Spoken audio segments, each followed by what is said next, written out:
Kira-kira kalau ditanya, sudah bisa melihat Allah belum? Sudah yakin melihat Allah belum?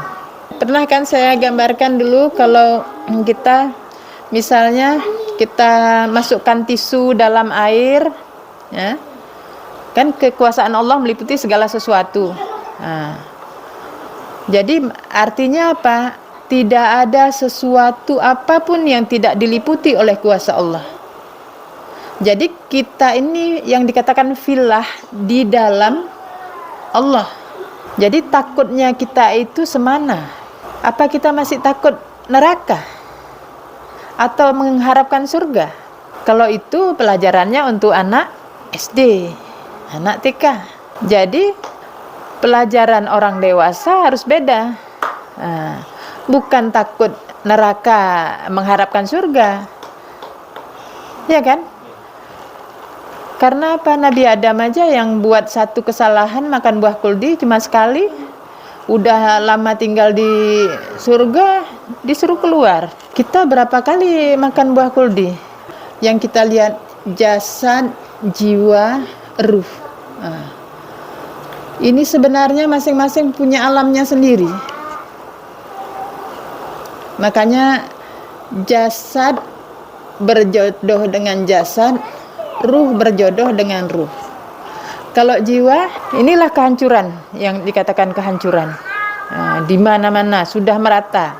Jadi apabila bumi dijadikan rata, inilah rata karena apa? Mau di kota, mau di desa, sama.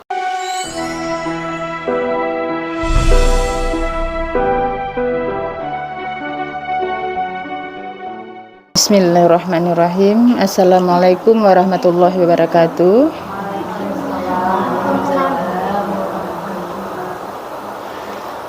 Segala puji kepada Allah dan selawat kepada Rasulullah Sallallahu Alaihi Wasallam. Dalam kita memulai kajian kita hari ini, yang pertama sekali ucapan segala puji bagi Allah itu terus kita laksanakan, kita sampaikan sehingga kita bisa bersyukur dengan apa yang kita dapati. Demikian juga salawat dan salam terus menerus kita harapkan kita bisa menyambungkan apa yang telah dicontohkan oleh Rasulullah supaya kita bisa mengikutinya. Jadi yang pertama sekali kita yang bisa lakukan di dunia ini hanyalah doa dan usaha. Saya malam ini ingin berharap, berdoa, meminta kepada Allah semoga siapapun yang mengikuti pelajaran kita ini, apa yang sudah diajarkan oleh Rasulullah melalui Al-Quran dan Sunnah, terutama untuk kita semua ini, semoga Allah memberikan keselamatan iman, walaupun kita dipanjangkan umur ataupun waktu kita sampai pada saat yang dekat, karena kita nggak tahu kapan umur kita. Kemudian kepada siapapun yang sampai suara saya didengarnya, yang mereka mengikutinya, semoga Allah memberikan jalan keselamatan imannya semuanya. Jadi untuk saudara-saudara kita, kaum muslimin muslimat semuanya yang masih hidup dan yang sudah kembali kepada Allah, juga diberikan rahmatnya dari apa yang kita usahakan selama ini.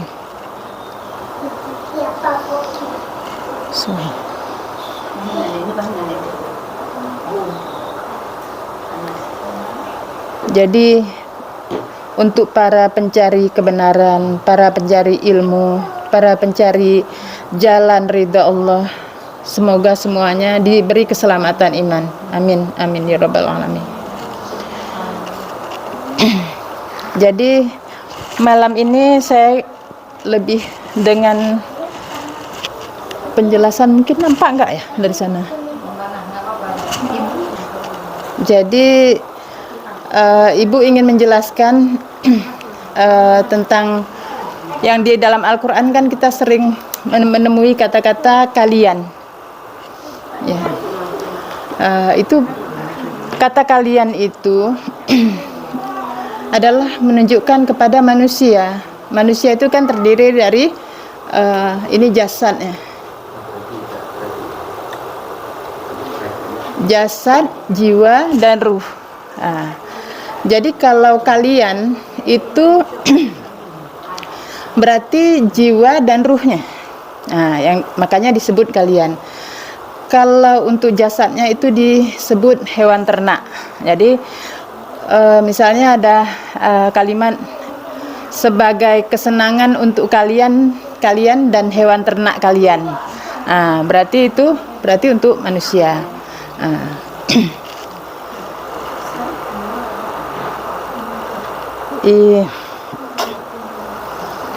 Jadi kemudian saya ingin menggambarkan kalau zaman dahulu kenapa ilmu itu mudah diserap dan mudah dipraktekkan.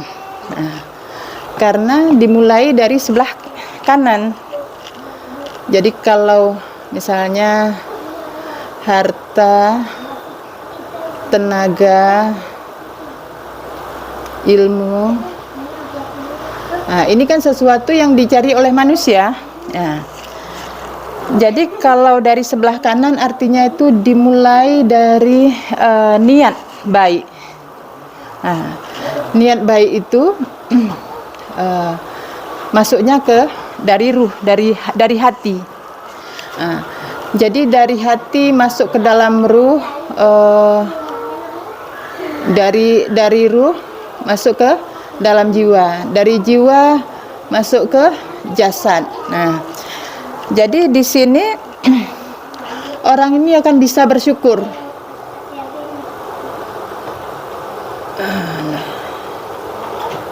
Jadi kalau yang begini, asalnya begini, orangnya akan bisa bersyukur. Sehingga nanti kembalinya dia akan tenang. Orangnya dapatnya tenang. Karena dia akan mampu melaksanakan. Kalau apa yang diusahakan itu adalah dimulai dari hati. Ini paham ya?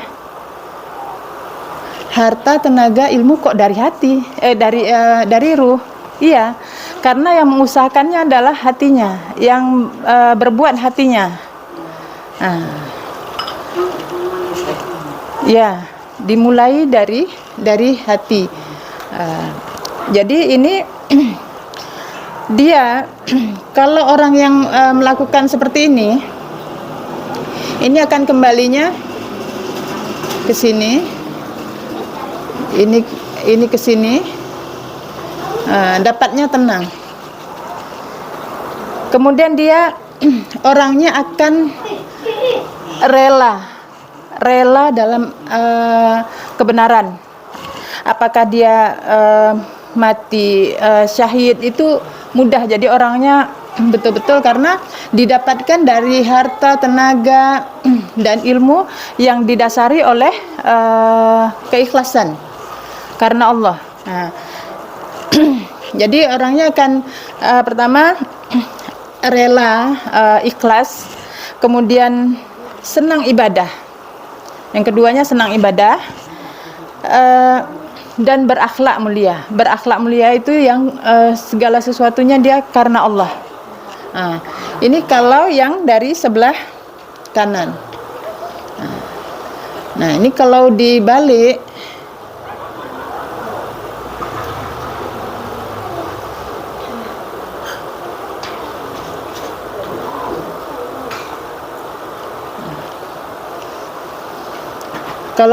yang dari sebelah kiri, tadi harta, tenaga, ilmu. Ini kan yang dicari oleh manusia. Kalau didapatkan dari sebelah kiri, ini pastilah dari nafsu, didasari oleh nafsu. Jadi masuknya ke dalam jasad, diawali oleh jasad. Jadi terus masuk ke jiwa, masuk ke ruh. Akhirnya dapatnya rasa yang tidak menyenangkan, apa gelisah, pokoknya tidak senang. Ini efeknya. Jadi kenapa sekarang terjadi manusia di akhir zaman ini banyak kehancuran? Inilah sebabnya. Karena apa yang diusahakan diawali oleh nafsu.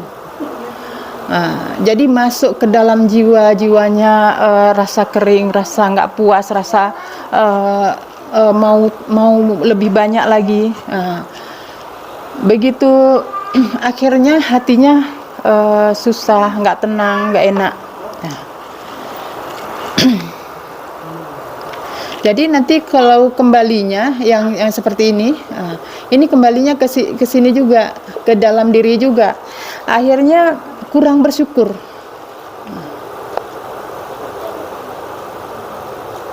Kurang bersyukur. Jadi apapun yang didapat rasanya maunya kan jangan segini, maunya kan lebih lagi.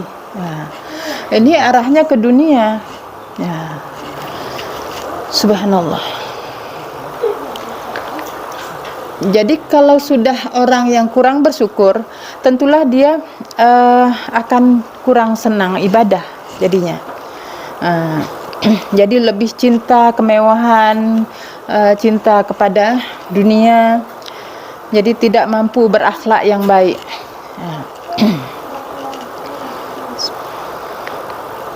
Ini kalau yang dari kiri. Nah, sekarang kenapa terjadi kehancuran di bumi ini? Karena walaupun kita belajar, kan kita mengisi jiwa melalui misalnya pengajian atau apa, didasari oleh harus bayar, wajib bayar, ya kan? Kita sekolah, mengaji, semua kan untuk mendapatkan ilmu itu ditetapkan seperti itu. Kalau dulu itu untuk ngaji nggak dipatok, bahkan sekedar untuk lampu, untuk minyak tanah, gitulah minyak dulu kayak gitu. Jadi itu karena apa? Didasari oleh yang tadi dari sebelah kanan. Nah, inilah yang terjadi. Kenapa kehancuran sekarang ini terjadi? Ini yang kita harus ada perubahan dalam diri kita. Kita mulai dari diri kita. Ya.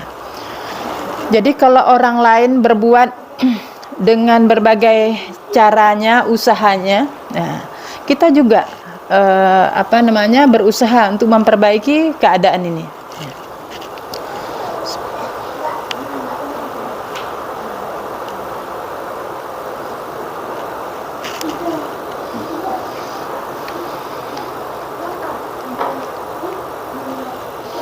Jadi dari ini yang kita lihat, jasad, jiwa, ruh.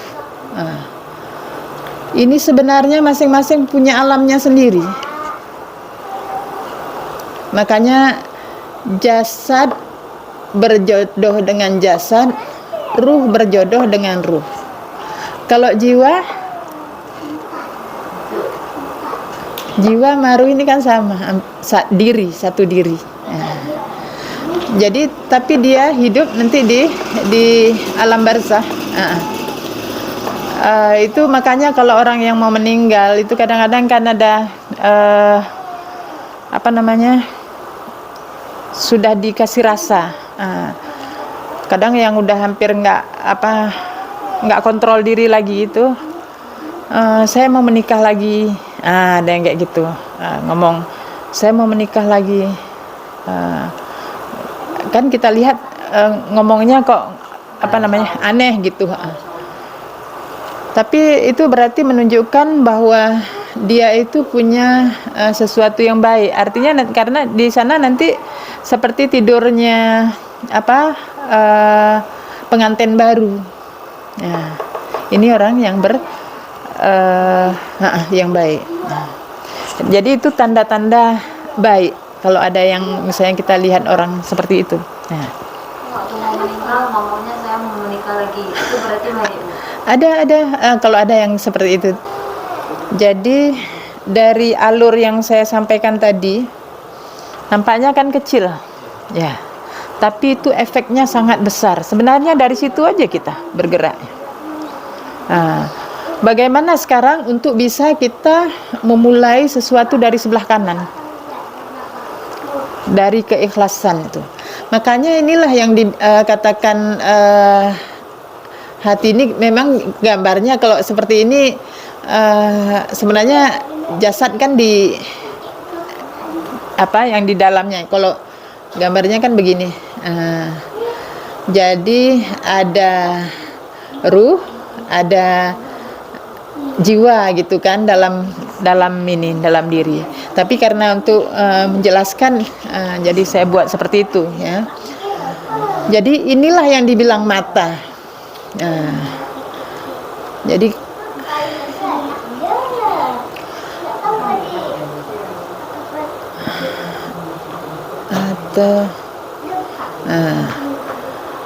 jadi kalau ibaratnya begini, ini ruh,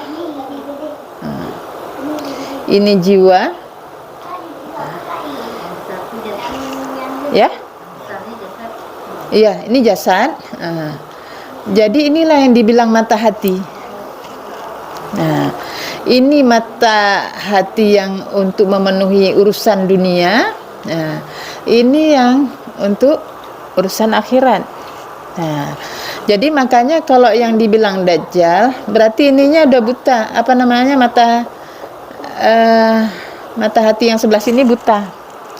Nah, inilah yang dibilang dajjal. Jadi dajjal itu dalam diri manusia, merasuk dalam jiwa. Jadi jiwa yang dipenuhi oleh ini tadi, jadi bergeraknya dengan nafsu. Makanya orang kita jelaskan tentang dajjal itu di mana dalam dirinya bingung. Karena apa yang digambarkan dulu seperti fisik besar. Fisik besar.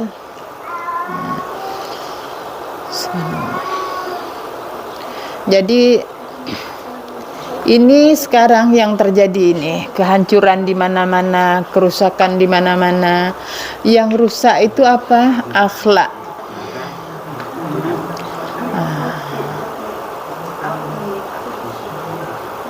Jadi akhlak manusia itu peradabannya nampaknya bagus.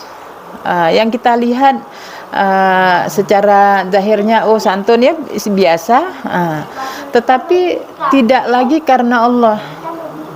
Nah, untuk keselamatan itulah kita berusaha sekarang bagaimana kita memperbaiki supaya kedua mata ini berfungsi baik. Ya. Jadi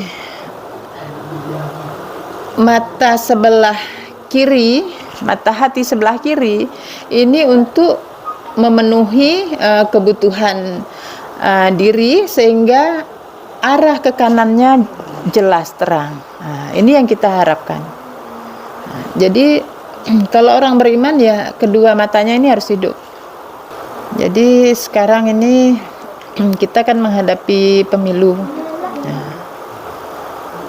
Jadi dalam pemilu yang namanya persaingan,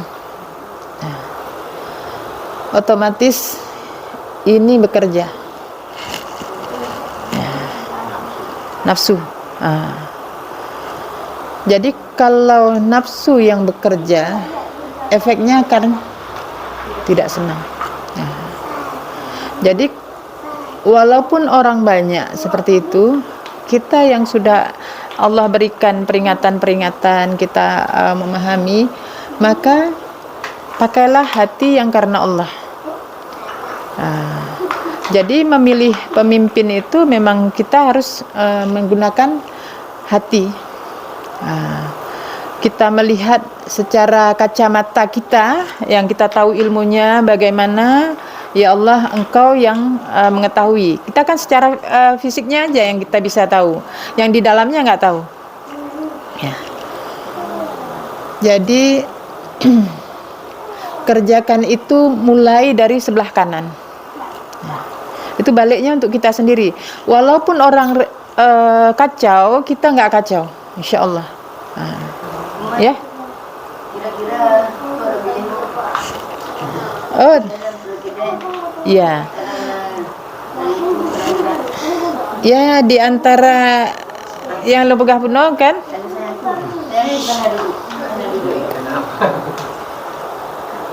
Di antara yang kita lihat, yang mana yang terbaik secara syariat? Kita kan cuma bisa lihat syariatnya, Islamnya yang kita bisa lihat. Sedangkan imannya kita kan nggak tahu di dalam, walaupun diungkapkan bagaimana nggak nampak.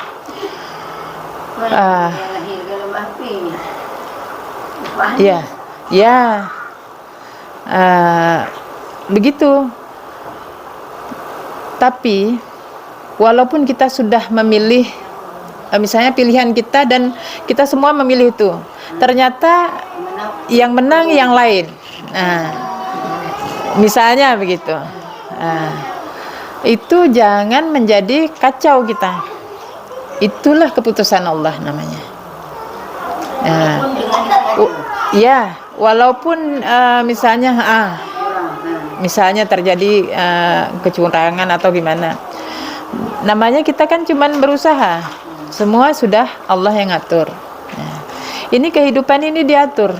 Yang kita jangan lupa bahwa semua dari yang paling kecil sampai yang paling besar sudah diatur. Jadi jangan hati kita jadi kesal dengan orangnya, marah dengan siapa, jangan. Kalau memang kemungkaran, kalau misalnya ada kecurangan, kemungkaran, boleh marah, tapi jangan lama, sebentar, harus kembali lagi, kembali tasbih. Jadi menghadapi yang seperti ini sekarang artinya kita sedang menghadapi lagi disulut api lagi dinyalakan, jangan terpancing. Jadi yang punya bensin, itu tutuplah rapat-rapat bensinnya. Apa itu yang emosional, rapat-rapat. Karena dengan apa yang terjadi kita nggak tahu kan. Itulah ujian Allah. Jadi setiap mungkar kita harus dengan tangan kita hadapi. Kalau nggak mampu dengan tangan, dengan mulut. Nggak mampu dengan mulut, hati tidak suka atau benci. Jadi itu yang ajarkan. Tapi sekarang ini memang kemungkaran sudah kita lihat di mana-mana. Terang-terangan semuanya. Kita nggak mampu lagi. Ya akhirnya kotor yang ada. Kayak ada misalnya tai ayam di depan rumah, semua nggak suka, semua benci, nggak mau bersihkan. Akhirnya bertambah lagi. Nah ini kondisi dunia ini sekarang dengan yang terjadi nafsu manusia yang sudah begitu banyak, itulah mengotori. Jadi kalau dilihat dari sisi ruh, itu kita ini memang sudah hancur sehancur-hancurnya. Kalau dilihat dari sisi ruh, karena apa? Berbuat bukan karena Allah lagi. Padahal diciptakan kita untuk beribadah kepada Allah, tapi sudah berbuat karena nafsu. Inilah kehancuran yang dikatakan kehancuran. Di mana-mana sudah merata. Jadi apabila bumi dijadikan rata, inilah rata karena apa? Mau di kota, mau di desa, sama. Semua udah menggunakan cara-cara untuk mengikuti nafsu, untuk senangnya itu lebih didahulukan. Jadi dengan apa yang terjadi ini, kita kembali kepada bagaimana Rasulullah mengajarkan dulu. Jadi kalau Rasulullah itu kan kita tahu akhlaknya mulia, ibadahnya kuat, berbuat baik luar biasa, takut kepada Allah, karena kata Rasul, sekiranya kalian tahu orang yang sangat takut kepada Allah itu adalah aku. Begitu Rasulullah, orang yang sudah dijamin, tapi beliau paling takut. Jadi takutnya kita itu semana? Apa kita masih takut neraka atau mengharapkan surga? Kalau itu pelajarannya untuk anak SD, anak TK. Jadi pelajaran orang dewasa harus beda. Bukan takut neraka, mengharapkan surga, ya kan? Karena apa? Nabi Adam aja yang buat satu kesalahan, makan buah kuldi cuma sekali, udah lama tinggal di surga, disuruh keluar. Kita berapa kali makan buah kuldi? Ya, apa malu kan kita berharap untuk dapat surga? Ya malu.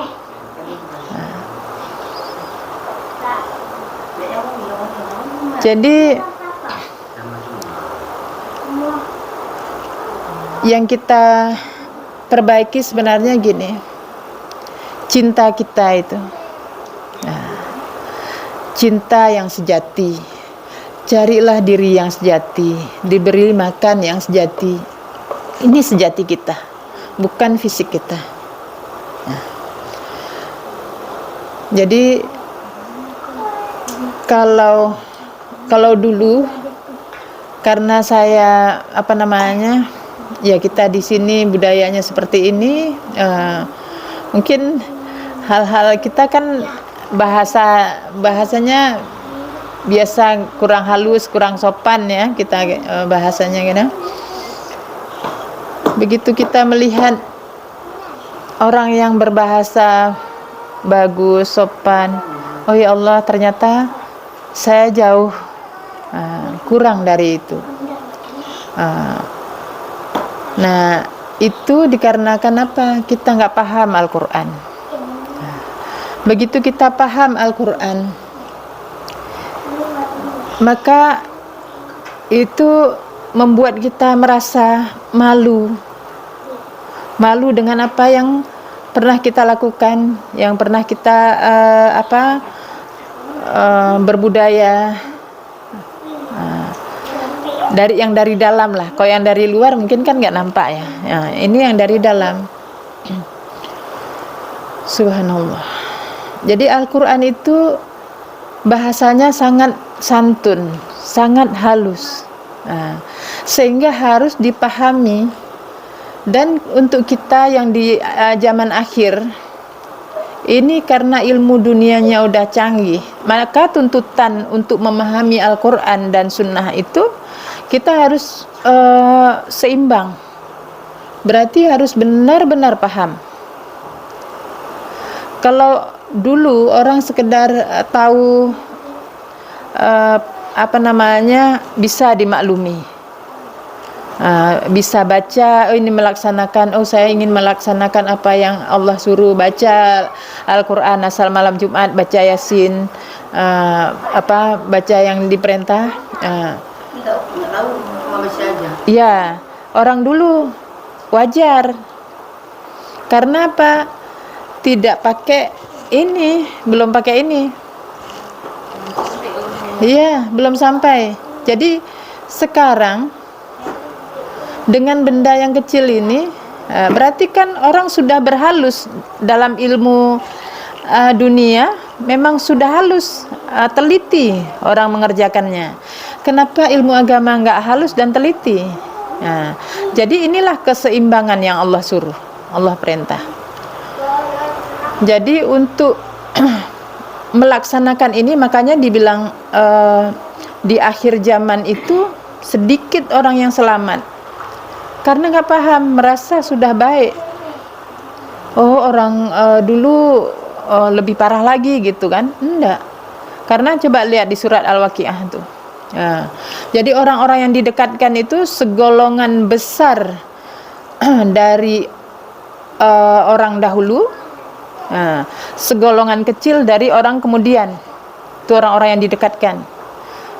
Terus orang golongan kanan itu segolongan besar dari orang dahulu, segolongan besar dari orang kemudian. Artinya golongan kanan itu dia buat salah tapi dia juga bertobat.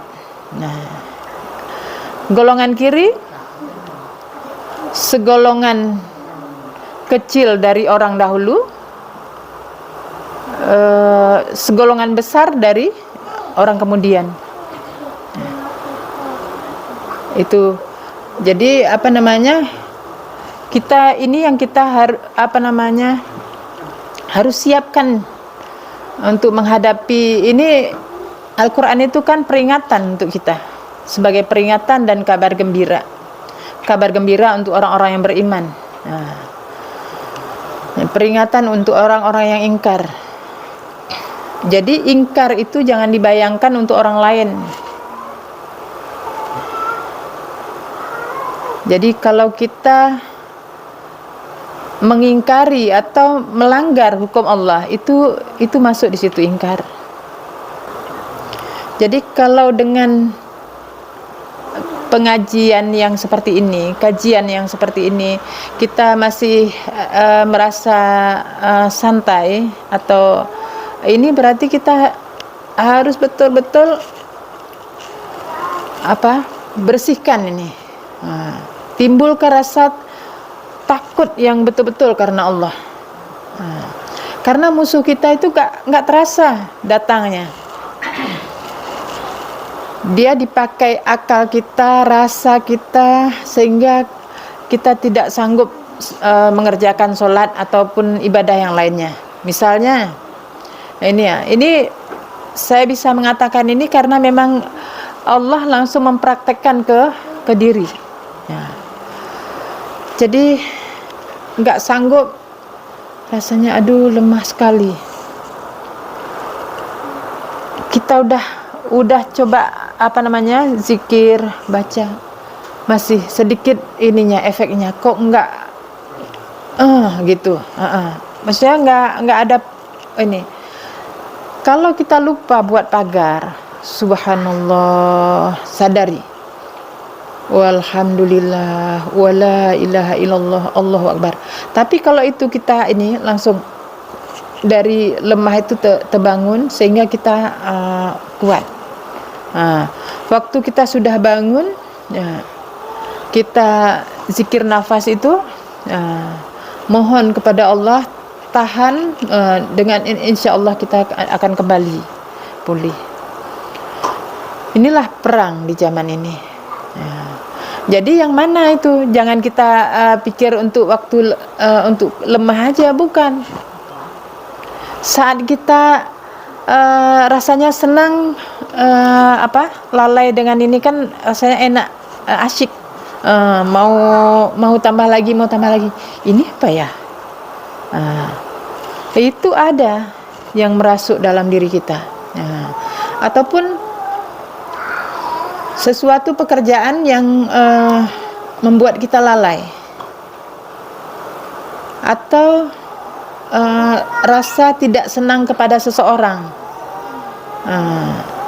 Kalau masih ada yang seperti itu, gibah masih ada, membicarakan orang walaupun dalam pikiran, ini kita masih terpengaruh banyak. Jadi sampai tidak ada itu lagi. Yang ada subhanallah, maha suci Allah yang mengatur semuanya. Jadi ini saya kan sudah jelaskan satu persatu kemarin, cara mengenal Allah melalui diri. Kita sampaikan ini, nanti saya jelaskan satu yang sekalian untuk apa kita paham dalam mempraktekkan kita menghadap kepada Allah itu bagaimana. Kira-kira kalau ditanya sudah bisa melihat Allah belum?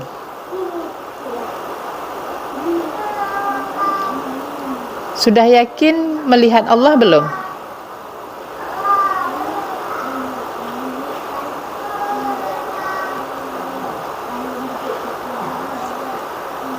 Iya, memang melihat dengan rasa.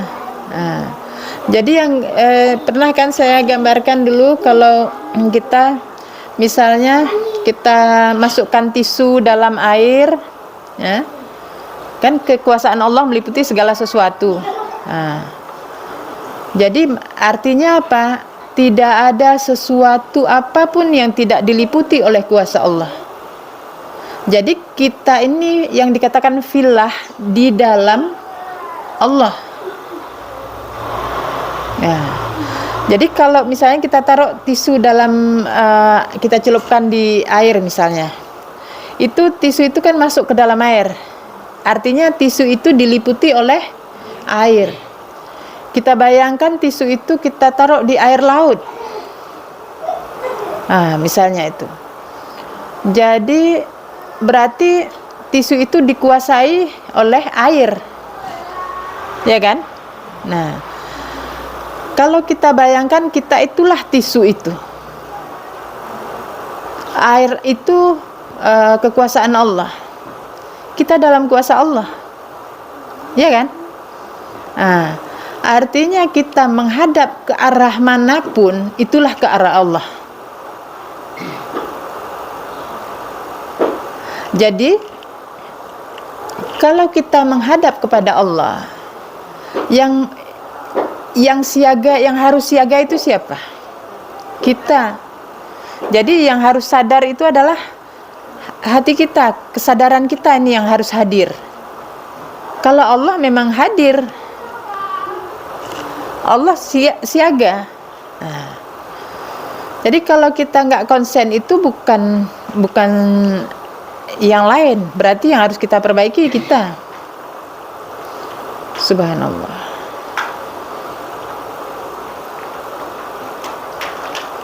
Jadi kalau kita sudah bayangkan kita itu seperti tisu itu, dalam air yang begitu luasnya, ya kan tidak terjangkau kemana arahnya. Jadi hanyalah pertolongan Allah saja yang bisa kita harap. Pertolongan Allah itu yang mana? Yang mengatur gelombang air itu. Mau dibawa ke arah mana kita?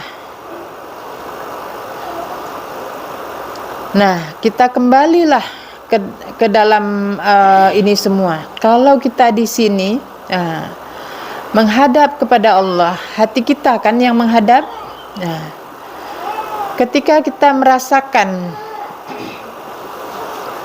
semua ini diliputi oleh Allah, semua yang ada, yang nampak sama kita, yang nggak nampak, semua itu dalam kuasa Allah.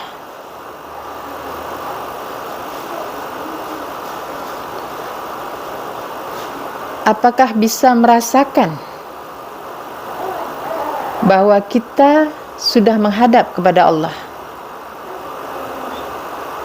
Adakah sudah tersambung hati kita kepada Allah? Nah, kalau ini sudah tersambung, jadi senantiasa tidak ada satu detik atau kurang dari itu yang kita bisa terlepas dari pengawasan Allah, dari penilaian Allah. Jadi hari-hari kita yang kita lalui itu semua tercatat jelas.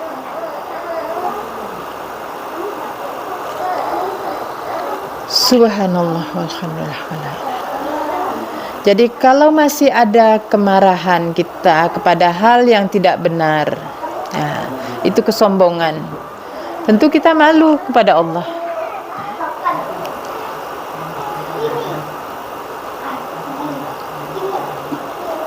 Nah, ini yang nanti kita akan ditanyai.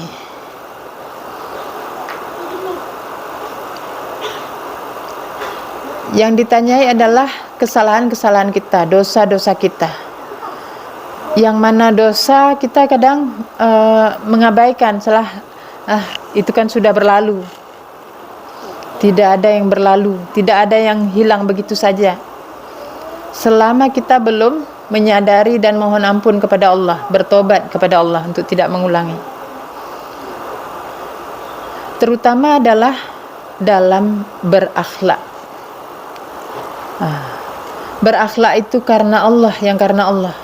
Kalau kita masih mengharapkan, misalnya berbuat karena mengharapkan kepada orang, itu kita masih rendah.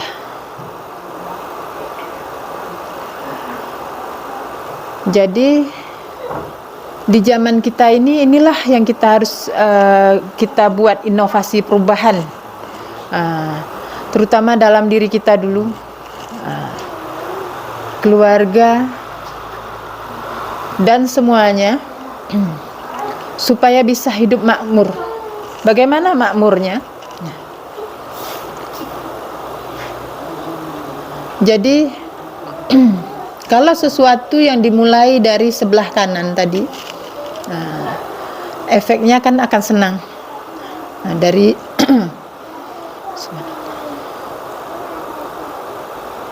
makanya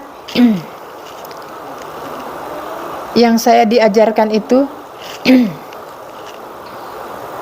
kalau misalnya kita mendapatkan kesenangan atau sesuatu makanan atau apa saja, kita kan punya orang tua mungkin yang sudah meninggal ataupun masih hidup.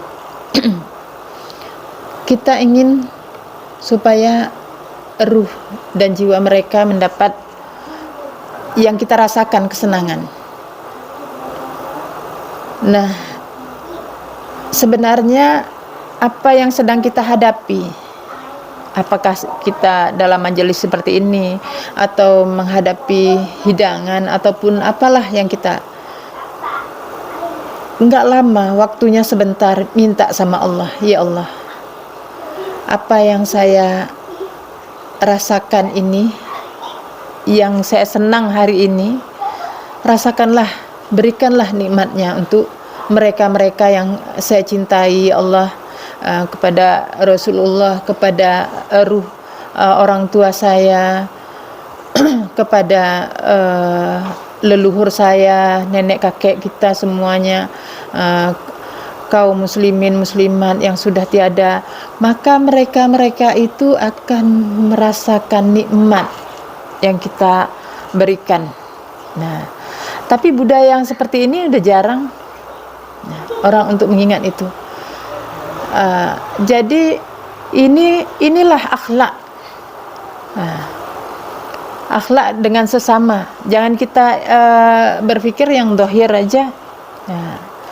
Karena mereka itu tidak bisa berbuat untuk dirinya, tapi masih bisa berbuat untuk kita, berdoa untuk kita, masih. Tetapi kita memberikan itu bukan karena kita mau apa yang kita harapkan dari mereka, bukan itu. Tapi karena apa? Allah menyukai orang-orang yang berbuat baik karena perintah Allah. Jadi berbuat baik itulah dia. Bukan hanya yang zahir, yang batin itu banyak yang bisa kita lakukan. Walaupun kita duduk di rumah, walaupun kita yang punya hanya apa, tapi rasa senang itu tidak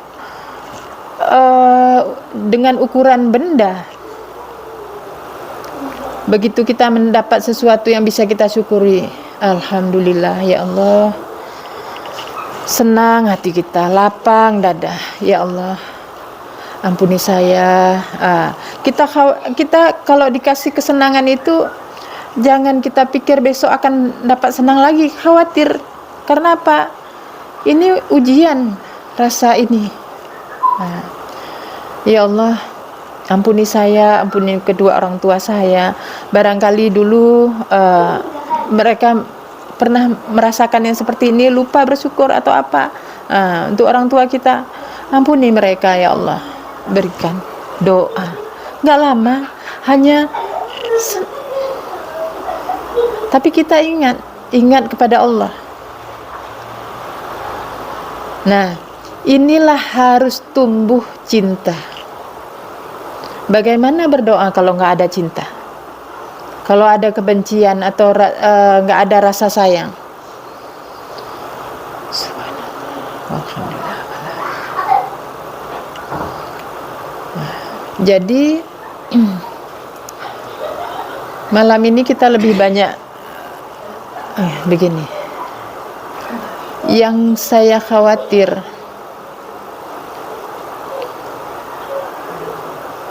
di zaman kita ini masih banyak yang mengingat, yang orang mencari walaupun kekurangan tapi masih merasa kehausan dengan ilmu Allah, mencari. Yang kita khawatirkan kalau kita sudah senang dengan keadaan yang meninggalkan mencari ilmu Allah, mencari cahaya. Jadi generasi kita ini masih, alhamdulillah, walaupun bagaimana hancurnya, masih ada beberapa. Tetapi dalam sisi ruh, ini kehancuran yang luar biasa. Sudah. Bagaimana kehancuran yang luar biasa? Karena manusia tidak paham dengan perkataan Allah.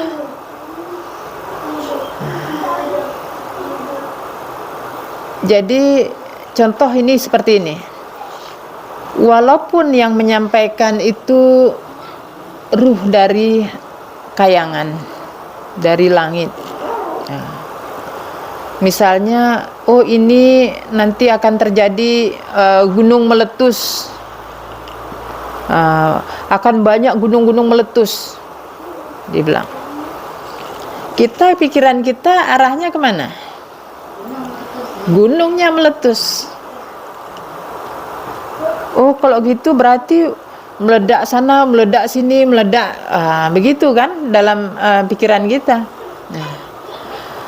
Jadi walaupun yang menyampaikan itu adalah dari ruh langsung, tidak dijelaskan maksud gunung itu apa. Ingat kan gunung itu apa? Gunung itu pasaknya bumi. Jadi pasaknya agama itu adalah orang-orang yang berilmu, para guru-guru ngaji, para ulama-ulama yang pandai, ulama-ulama ilmu, segala ilmu lah. Nah itu gunung. Jadi kalau meletus artinya apa? Hancur. Akan banyak yang hancur. Ini setelah ini akan banyak yang hancur. Hancurnya oleh apa? Oleh keadaan. Jadi gunung hancur tadi itu disebabkan oleh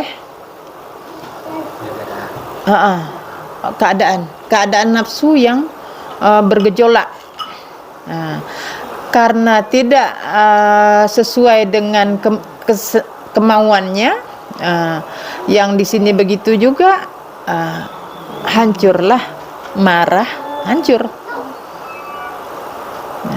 Kemarahan itulah yang menghancurkan gunung-gunung tadi. Jadi karena apa? Lupa kalau yang mengatur semua skenario itu adalah Allah. Jadi kita jangan sampai terpancing itu, ya, dengan kemarahan itu. Tasbihlah, kita mohon kepada Allah yang terbaik, tetapi akhir kejadian semua di tangan Allah. Ada yang masih bingung nggak dengan ini yang dikatakan ketentuan Allah, dengan apa yang terjadi? Ada pertanyaan?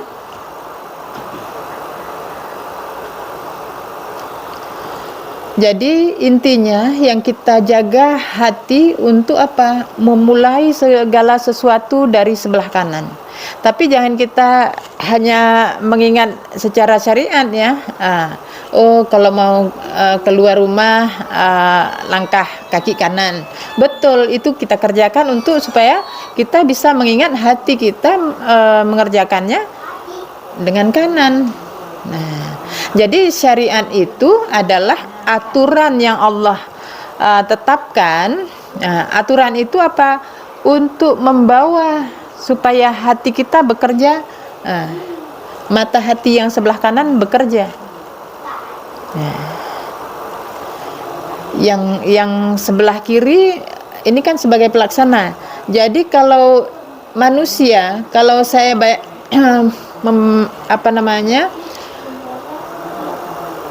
mengibaratkan manusia itu, kita itu yang mana sebenarnya? Bisa kita ibaratkan manusia ini seperti sebuah organisasi. Jadi yang namanya organisasi itu kan ada ketua, ada wakil ketua, ada anggota. Inilah dia, ketua, wakil ketua, anggota. Jadi organisasi itu, misalnya organisasi A punya nama A, dia ini bertanggung jawab ruhnya, ini bekerja yang sesuai masing-masing, udah ada aturannya. Kalau organisasi itu berjalan baik, ini bekerjanya baik, bisa mengelola semua, ini berjalan. Nah, yang punya nama kan kepala. Nah, jadi kalaupun bubar organisasinya, kan nggak ada lagi yang namanya A tadi, organisasi A itu udah nggak ada lagi karena udah bubar. Tetapi yang membawanya, catatannya semua ada sama ketua. Itulah kita. Jadi kalau kita bayangkan kita itu yang mana, coba kita ingat, subhanallah, maha suci Allah yang ngatur semuanya, yang ngatur Allah. Alhamdulillah, sebelah kanan, segala puji milik Allah, harta, tenaga, ilmu yang kita terima, yang kita beri, yang kita kerjakan, punya Allah semuanya. Wala ilaha illallah, tidak ada lain sembahan yang kusembah kecuali Allah. Menyembah itu mengikuti dengan tunduk patuh. Menyembah Allah berarti mengikuti Allah. Mengikuti Allah berarti mengikuti Al-Quran. Jadi ini modul peraturan, modul itulah Alkitab, Al-Quran, sandaran kita. Allahu Akbar, kan punya Allah nih. Depan punya Allah, sebelah kanan punya Allah, belakang punya Allah. Allahu Akbar. Itu yang terjadi. Yang terjadi, yang berkehendak juga Allah. Yang kita itu yang mana? Coba, yang mana yang kita tuh?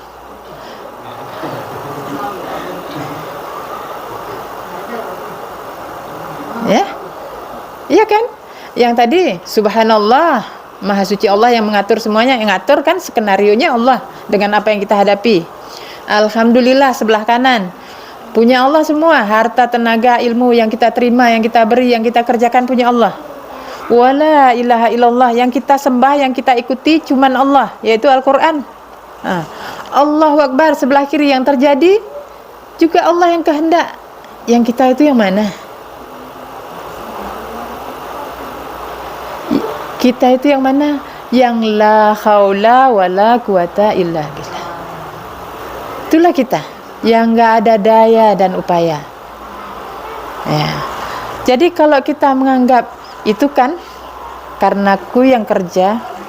Nah, kalau enggak ada saya, mana ada? Nah, itu orang yang lupa siapa dirinya. Ya. Paham nih? Subhanallah. Makanya kita yang dikatakan inna lillahi wa inna ilaihi rajiun. Nah, kita itu dari Allah akan kembali kepada Allah. Kapan kita kembali kepada Allah? Ya, kita sekarang nih kembali ke Allah. Dengan kita sadar tadi subhanallah walhamdulillah wala ilaha illallah Allahu akbar. Jadi kan tetap yang membuat rasa tidak enak itu musuh. Itu rumusnya kayak itu. Yang membuat rasa tidak enak itu musuh. Tetapi dengan izin Allah. Kenapa Allah izinkan? Berarti ada yang kita langgar. Kalau kita nggak ada, kita langgar, nggak akan ada. Jadi rumus itu memang udah sedemikian. Jadi begitu kita melanggar sesuatu ketentuan, terikut keinginan kita, maka disitulah iblis ada kesempatan masuk.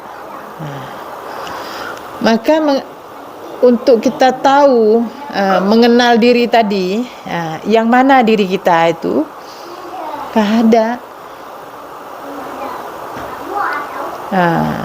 Jadi ini kan sering nafsu itu, kalau kita keinginan kita ini maunya kan begini. Contoh ini kan saya mendapat sesuatu rezeki lah, kemudian saya simpan ini nanti kalau untuk perjalanan saya simpan. Terus udah saya simpan, itu ada yang minta bantu saya. Oh ya, saya ada itu teringat, tapi nggak tahu lagi di mana. Saya cari, nggak ada, tapi nggak tahu lagi di mana. Tapi saya tahu ini nggak hilang. Ini nggak hilang, cuman saya nggak tahu di mana.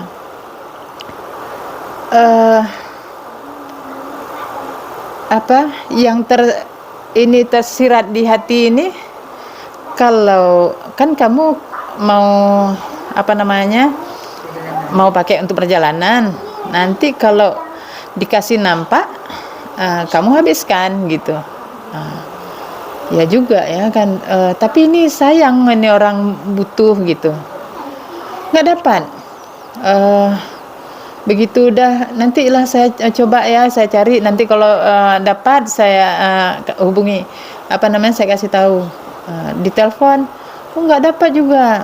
Oh ya udahlah kak. Udah. Habis itu pas ininya ketemu, udah selesai, orang nggak jadi lagi butuh sama kita. Itulah berarti semua itu udah ada maksudnya. Tetapi niat hati kita tadi kan karena rasa ingin membantu. Allah sudah tahu yang terbaik untuk kita. Makanya waktu mau cari itu, kemana ya rasa kehilangan, rasa takut nanti hilang pula. Kok gak yakin? Kan diatur sama Allah. Itu yang seperti itulah kita harus bisa berserah. Waktu mau cari, ngapain ya? Yakin karena memang gak hilang. Kemudian dapat berarti ini harus betul di tempat yang nggak bisa diambil, berarti kalau yang seperti ini, gitu. Jadi intinya apa yang sudah Allah atur untuk kita itu sudah terbaik. Jadi kalau dulu belum sabar itu belum ada, begitu kehilangan itu rasanya mau bongkar semua, gitu. Ya, kalau hilang sesuatu udah, aduh ini kemana ya? Kadang apalagi ada kadang-kadang si ini, kadang si itu, siapa yang masuk, itu lebih bahaya lagi. Jadi sekarang kita cara berpikirnya jangan lagi seperti itu. Jangan berkadang ini gitu. Tapi ingatlah ini semua yang ngatur Allah. Bisa nggak kita untuk senantiasa sadar bahwa yang tidak menyenangkan itu ini yang mengatur Allah. Ini yang harus kita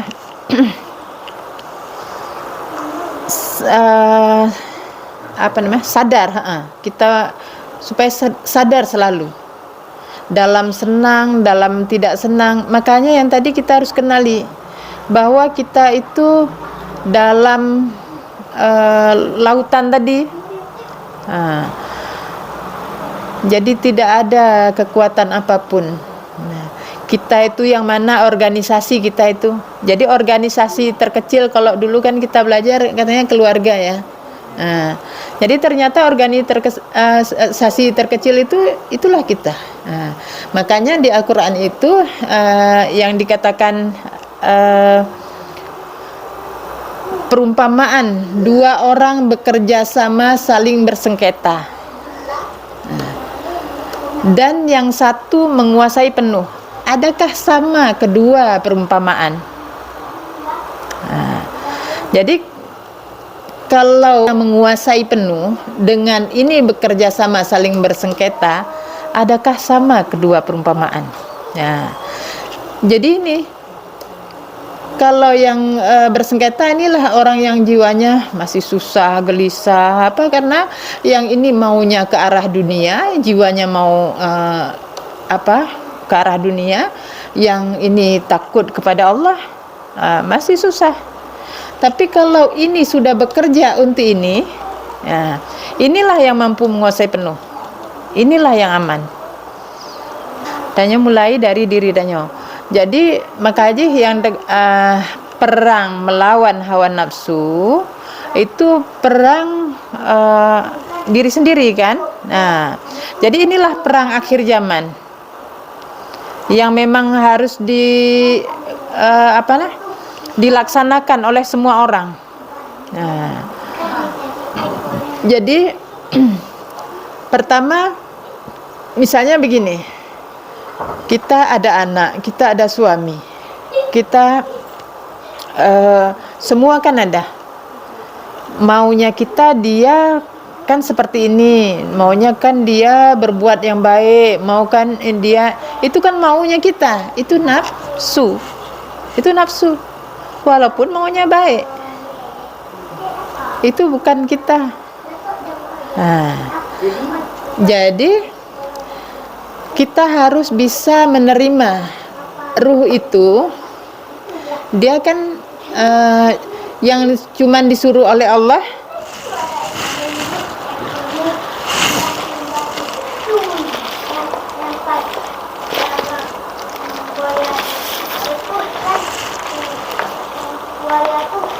ini balik lagi.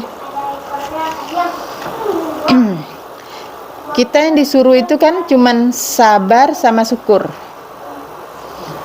Kalau syukur nggak mampu, syukur ini kan senang, berarti sabar dulu. Nah, kalau sabar juga nggak mampu, misalnya kan, aduh, ini kok terlalu sekali atau melampaui batas menurut kita gitu. Gimana mau bisa sabar? Hati kita nggak bisa sabar misalnya, berarti perang. Ini yang harus kita perang. Yang kita perangi siapa? Bukan orang lain. Ini diri kita sendiri. Keinginan kita sendiri. Keinginan yang maunya orang lain harus seperti itu yang kita harus perangi. Kita harus ingat subhanallah.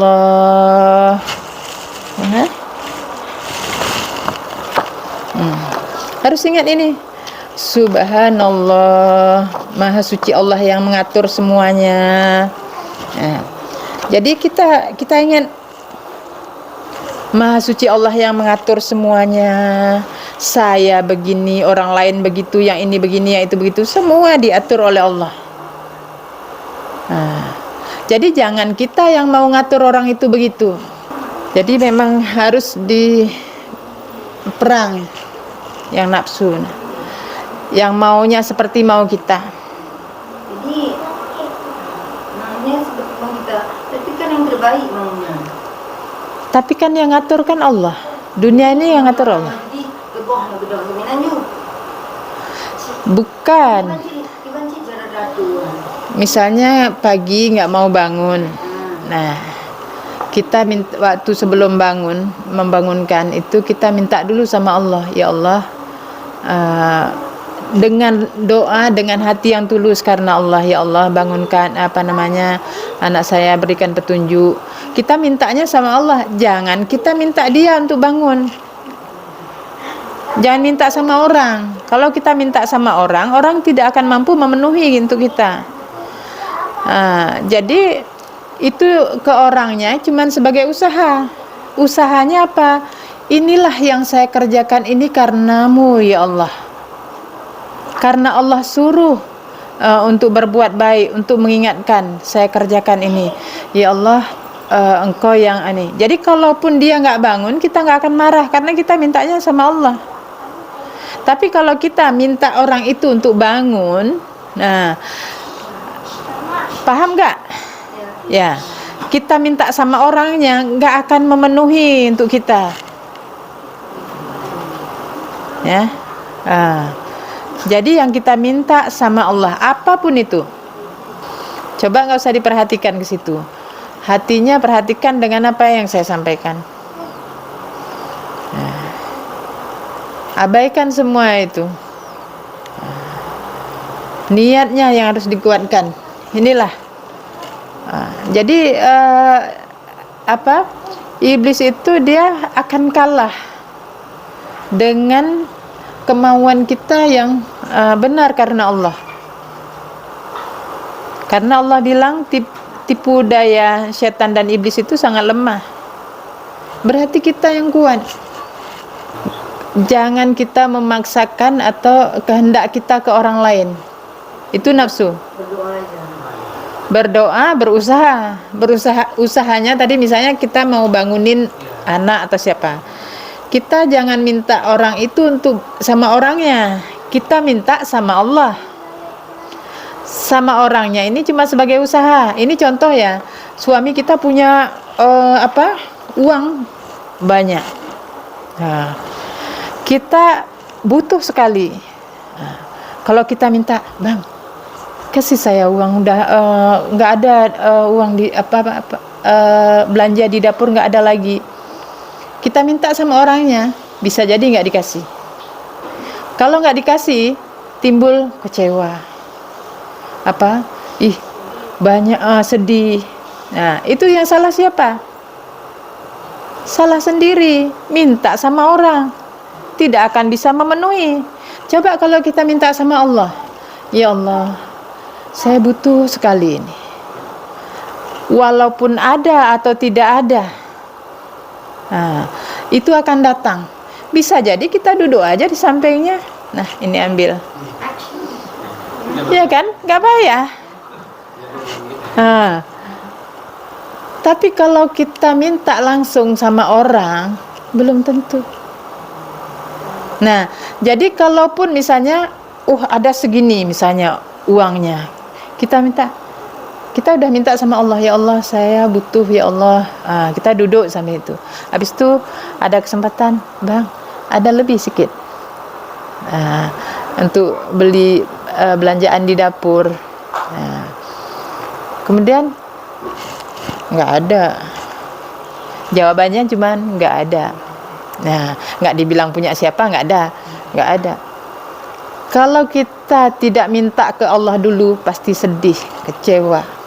Tapi karena kita sudah minta ke Allah dulu, itu tidak akan ada rasa itu. Sedih, kecewa itu tidak akan ada. Karena apa? Di sini sudah Allah bentengi dengan apa? Sangka yang baik. Oh, berarti bukan punya beliau. Atau apa? Udah sangkanya akan baik. Paham nih ya? Jadi beginilah kita berakhlak orang beriman. Tidak sangka buruk kepada siapapun. Apalagi suami itu majikan, ya, majikan zahir, majikan yang sebenarnya Allah. Jadi kalau masih ada kita rasa kesal, rasa apa, nah ini masih ada kesalahan-kesalahan kita yang kita harus kita perbaiki. Jadi inilah di zaman kita ini tuntutan keseimbangan, ilmu dengan ilmu dunia yang sudah canggih, maka ilmu agamanya harus canggih. Ilmu agama yang canggih adalah yang langsung ke sumber. Jadi segala sesuatu itu kembali ke sumber. Yaitu tadi kita mau membentuk apapun, mintanya sama Allah.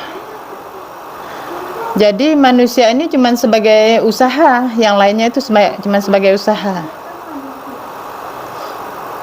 Jadi tanda orang yang beriman, dia akan tawakal.